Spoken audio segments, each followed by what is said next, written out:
Halo semuanya, balik lagi sama gua Amin di YouTube channel gua Amin Daily Ride.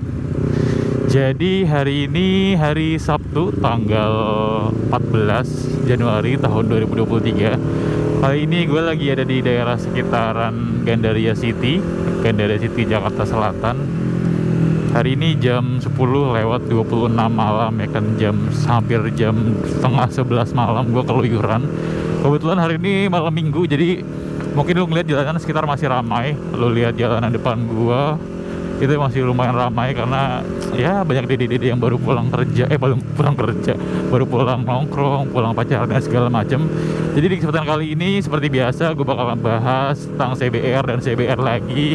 Sebelumnya terima kasih buat kalian semua yang udah support gua, yang udah support channel Amin Daily Ride dan setiap hari mantengin gua. Terima kasih banyak.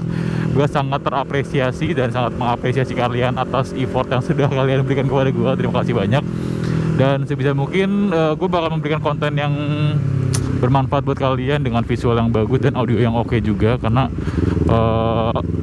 sebagai bentuk respect gue kepada kalian, salah satunya itu. Dan di kesempatan kali ini gue bakal ngebahas tentang part-part apa aja di CBR 250R ini yang nggak perlu lu ganti atau nggak perlu lu modif. Jadi ada beberapa part di CBR yang menurut gue itu dari bawahnya sudah bagus dan sudah oke, dan lu nggak perlu ganti lagi untuk lu modif gitu kan. Jadi takutnya ketika lu sebentar ya kok ini udah mulai macet ya. Sebenarnya gue mau belibet kan. Sebenarnya gue niatnya mau ke Blok M, jadi biar jalan agak panjang sembari gue ngevlog. Gue pengen muter ke daerah Kebayoran sini biar agak panjang sedikit jalannya, tapi ternyata tadi gue liat macet banget. Anyway, jadi busway. Anyway, jadi buat kalian yang mungkin baru pegang CBR dan baru beli CBR, jadi kalian perlu tahu part-part. Buset, bang, santai aja kali bang. Semua orang juga buru-buru bang, gak lu doang anjir. Nah, tuh kan ke-trigger mulu gue sama hal-hal lain gitu kan. Jadi takutnya kalian tuh asal gonta-ganti part aja tanpa tahu sebenarnya tuh part CBR ini tuh sudah lebih dari cukup dan sudah performance juga. Takutnya lo asal ganti-ganti aja. Nah, di sini gue punya kurang lebih 4 part apa aja yang mungkin bagus buat CBR dan nggak perlu ganti. Dan yang pertama langsung aja yaitu master rem CBR 250R itu sudah bagus, sudah oke punya. Walaupun kelihatannya tampilannya sedikit membosankan ya, cuma hitam biasa dengan tabung kotak gitu kan, cukup membosankan. Tapi secara performance dan secara fungsional dan secara letak posisi itu sudah pas menurut gua. Dan gue sudah ganti master rem itu 2 kali. Yang pertama gue pakai RCB S1 yang 14 mm, dan sekarang gue pakai dari Nissin NX4 yang katanya buat GP125. Dan ternyata setelah gue pakai keduanya, gue bermasalah di adjust atau fitting. Jadi keduanya itu posisinya nggak pas kalau dipakai di CBR. Jadi ada beberapa ubahan yang harus disesuaikan. Contohnya misalkan kalau waktu gue pakai RCB S1 di CBR itu ada baut di levernya itu yang terlalu menjorok ya. Jadi ketika gue rem, bautnya itu nempel ke kill switch ini, ke switch lampu kill switch ya bahasanya ya, gue lupa sih, nempel ke sini. Jadi mungkin perlu sedikit adjust atau sedikit perubahan biar bener-bener fit dan enak gitu kan. Dan akhirnya gue beralih ke Nissin NX4 ini.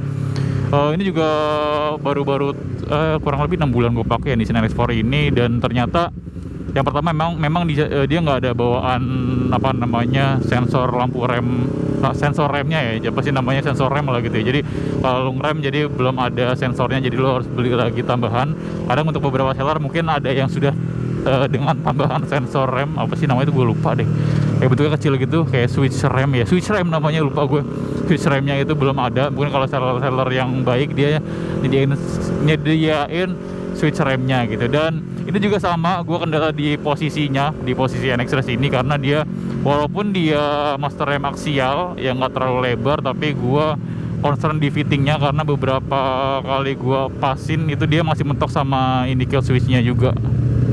Jadi ketika lu rem ada bagian di sini tuh yang mentok ke kill switch, jadi lu harus bener-bener lu putar-putar kill switchnya biar posisinya tuh nggak kena dan enak buat ngerem. Jadi emang agak drama.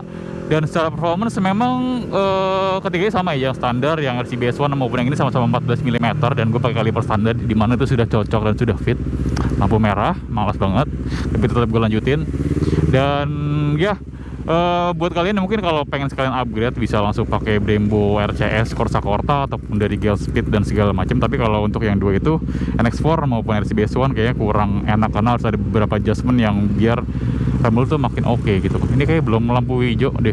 Nah, jadi itu. Dan performa yang standarnya pun menurut gua bagus. Di beberapa event balap pun dia masih pakai master yang standar gitu. Kecuali kalau kalian mengincar looks-nya, aduh gerah, atau mengincar performance, mengincar looks-nya atau mengincar tampilannya, kalian bisa ganti ke yang radial kah, yang ada tabungnya bisa kayak gua kah, dan segala macam gitu. Tapi kalau secara performance dan fungsional, memang yang standar jauh lebih oke punya. Jadi lo nggak perlu ngeluarin budget yang lebih, pakai yang itu aja. Nah, yang kedua bersebelahan dengan rem yaitu kopling ya. Jadi menurut gua kopling bawaan dari CBR 250R ini sudah bagus dan sudah oke. Nggak perlu ubah-ubah lagi. Dan karena gua orangnya itu penasaran dan pengen coba-coba part-part gitu kan, jadi ini sudah gua rubah 2 kali juga untuk kopling gua. Pertama dulu banget gua pernah nyobain dari koplingnya IR6N atau IR6 atau yang semacamnya lah, pokoknya kopling dari Kawasaki. Dan ternyata pas gue pasang, fittingnya juga nggak enak, mentok mulu sama switch ini, sama kill switchnya, jadi jarak mainnya terlalu pendek. Dan menurut gue agak kurang nyaman ya, karena kan kopling tuh lu pakai setiap hari ya, lu tekan-tekan gitu kan, maksud gue lu pakai setiap hari, dan bukan setiap hari juga sih, setiap saat gitu ya, ngomongnya setiap saat lu pakai, lu pencet-pencet gitu kan. Jadi kalau feelnya nggak enak ya, lu bawa motornya jadi kurang enak aja dan kurang nyaman gitu kan. Nah itu juga nggak enak menurut gue. Dan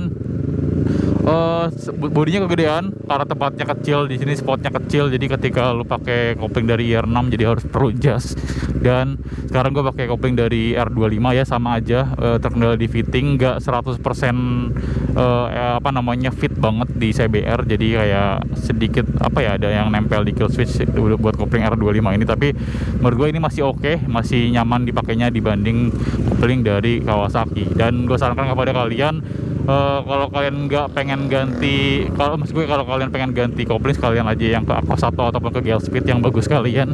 Tapi kalau buat ke R25 atau semacamnya itu kayak kurang 100% nggak fit banget gitu kan. Jadi agak kurang kalau menurut gue tuh kurang gimana gitu, kurang sedikit lagi biar enak gitu kan, biar perfect. Tapi ya memang nggak bisa perfect karena bukan bawaannya. Jadi kopling bawaan CBR memang sudah oke dan fitnya sudah bagus menurut gue, jadi nggak perlu ganti. Itu untuk poin yang kedua. Dan poin yang ketiga dari gue adalah, wah ramai juga ya nongkrong ya malam minggu ya, kampas rem depan. Iya benar sekali, jadi kampas rem depan CBR 250R ini menurut gue sudah bagus. Dan dari bawaan pabriknya pun dia sudah sinter, bukan yang biasa, bukan yang asbes dicampur karbon dicampur kan yang biasa itu kan, bukan. Ini sudah sinter, dimana dia pakai bahannya yang rata-rata metal besi yang dibakar atau dipanggang gitu kan. Dan di situ sudah worth it dan sudah oke menurut gue. Jadi lu kalau pengen upgrade kampas rem depan, jangan langsung pakai yang biasa-biasa aja, karena itu nggak upgrade sama sekali, bisa jadi lu malah downgrade karena yang bawahnya aja sudah bagus. Nah, berbanding lurus dengan harganya, karena dia sinter, harga kampas remnya itu mahal menurut gua. Jadi satu kampas rem itu dihargai sekitar Rp400.000 yang depan, atau 400 sampai Rp500.000, gue lupa, mungkin tergantung toko ya. Nah, menurut gua itu lumayan mahal ya, lumayan mahal juga, karena kan itu part yang sering lo masih lupa gue namanya, jadi lu sering pakai gitu kan. Wah anjir ramai banget cuy, Barito ramai banget. Barito ini ada apaan nih? Depan nih ramai banget cuy, sumpah. Malam minggu oke. Jadi kampas rem kan part yang sering lo namanya moving part, jadi part yang sering lo ganti. Jadi kalau 400.000 untuk gua agak sayang juga. Tapi ya itu, baik lagi karena memang dia performance part dan bagus, jadi nggak perlu ganti kalau lu misalkan punya kampas rem originalnya. Dan nggak perlu ganti ke kampas rem Daytona dan semacamnya, yang di bawahnya nggak perlu. Jadi itu tuh sudah oke punya gitu kan, hampir setara dengan Galver dan Elic yang sinter juga. Itu tuh paten menurut gua. Itu yang ketiga. Waduh, ada si Mbak, si masnya motornya mogok. Lu setia banget Mbak, ya Allah Mbak. Di side 1 dong yang begini guys, di side 1 dong. Cilah, gua pengen langsung ke kiri. Gua kayak muter-muter aja di sini karena bentar lagi sebenarnya gua pengen ke Barito, tapi ada satu poin lagi yang belum gua bahas. Ya, tadi itu mengenai kampas rem. Dan yang terakhir itu adalah busi. Iya, benar sekali, busi CBR 250R ini sudah bagus. dan sudah iridium juga, jadi lo nggak perlu ganti ke busi aftermarket yang di bawahnya, karena memang businya juga cukup mahal. Satu keping businya itu dihargai sekitar 250 sampai 300 ribu. Jadi menurut gue itu udah oke, sudah iridium juga, lo nggak perlu ganti ke busi-busi yang biasa gitu kan. Takutnya lo pengen upgrade busi, ditawarin busi-busi yang biasa, ini mas harganya 100 ribu mas, 150 ribu mas, bagus mas, iridium mas, gini mas. Nggak perlu, busi standarnya sudah bagus dan sudah mahal. Jadi kalau lo pengen upgrade sekalian pakai NGX lagi. NGX Nikma Galaxy dong, kalau yang tahu Dota ya, NGX Nikma Galaxy. Jadi NGK maksud gua, NGK yang apa, yang seri iridium juga tuh, yang kayak buat CBR ada juga, ataupun Breeze X Line kalau gua nggak salah, dan Breeze apa lagi itu yang cocok buat CBR. Itu harganya mirip-mirip memang. Kalau kalian nggak bisa nemuin busi CBR, kalian bisa pakai itu yang setara harganya dan setara kualitasnya. Nah, jadi itu adalah part-part atau 4 part dari CBR yang nggak perlu lo ganti karena memang sudah bagus dari bawaannya. Jadi mungkin kalau buat kalian yang masih bingung, kalian bisa coba cari-cari lagi di Google, di Tokopedia, atau di Hondanya, langsung tanyain aja untuk part-part tersebut. Nah, mungkin segitu aja video dari gua. Terima kasih telah menonton video ini sampai habis. Terima kasih telah support gua terus, subscribe video gua dan segala macem. Sampai berjumpa di video-video gua berikutnya. Thank you and goodbye. See you later.